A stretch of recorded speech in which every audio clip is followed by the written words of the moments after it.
ஊனமுற்றவனின் குணமடைதல் பல ஆண்டுகள் கழித்து அதே பகுதியில் ஒரு ஊனமுற்ற மனிதன் வாழ்ந்து வந்தான்.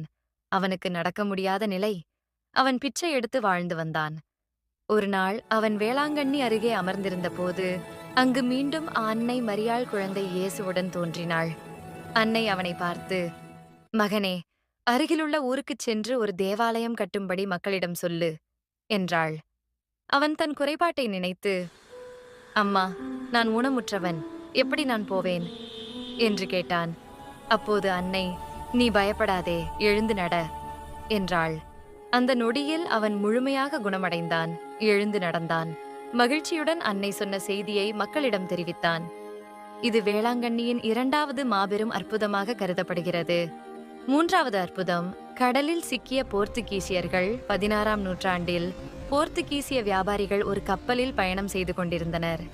திடீரென கடலில் ஒரு கொடிய புயல் எழுந்தது. கப்பல் உடைந்துவிடும் நிலை. மரணம் உறுதி என்று எண்ணிய அவர்கள் அன்னை மரியாளிடம் வேண்டுதல் செய்தனர். எங்களை காப்பாற்றினால் உம்முடைய பேரில் ஒரு தேவாலயம் கட்டுவோம் என்று அவர்கள் பிரார்த்தனை செய்தனர். அற்புதமாக புயல் அடங்கியது. கப்பல் பாதுகாப்பாக கரையை அடைந்தது. அது வேளாங்கண்ணி கடற்கரை. அவர்கள் தங்கள் வாக்குறுதியை நிறைவேற்றி அன்னை மரியாளுக்காக ஒரு சிறிய தேவாலயம் கட்டினர். காலப்போக்கில் அது இன்று காணும் பிரம்மாண்டமான வேளாங்கண்ணி பேராலயமாக வளர்ந்தது. ஆரோக்கிய மாதா, நோய்களை நீக்கும் தாய் வேளாங்கண்ணி அன்னை குறிப்பாக நோயாளிகளின் தாயாக விளங்குகிறாள். புற்றுநோய், உடல் ஊனம், மனநோய், கண் நோய் என பல்வேறு நோய்களால் பாதிக்கப்பட்டவர்கள் இங்கு வந்து ஜெபித்து குணமடைந்த பல சாட்சிகள் உள்ளன. அதனால்தான் மக்கள் அவளை ஆரோக்கிய மாதா என்று அழைக்கின்றனர். இங்கு காணப்படும் தங்கம், வெள்ளி, மெழுகு காணிக்கைகள் அனைத்தும் மக்களின் நம்பிக்கையின் சின்னங்கள். ஆண்டு திருவிழா.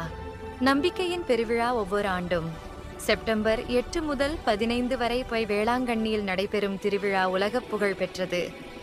இந்தியாவின் அனைத்து மதத்தினரும் வெளிநாடுகளிலிருந்தும் லட்சக்கணக்கான மக்கள் இதில் பங்கேற்கின்றனர். மத வேறுபாடுகளை தாண்டி மனிதர்களை ஒன்றிணைக்கும் தாயாக அன்னை வேளாங்கண்ணி விளங்குகிறாள்.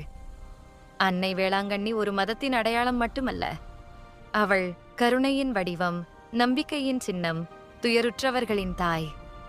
இன்றும் அம்மா என்று அழைக்கும் ஒவ்வொரு குரலையும் அவள் அன்புடன் கேட்கிறாள் என்று கோடிக்கணக்கான இதயங்கள் நம்புகின்றன. அன்னை வேளாங்கண்ணியின் அருள் அனைவருக்கும் ஆரோக்கியமும் அமைதியும் நலமும் அளிக்கட்டும். ஆரோக்கிய மாதா, எங்களுக்காக வேண்டிக் கொள்ளும்.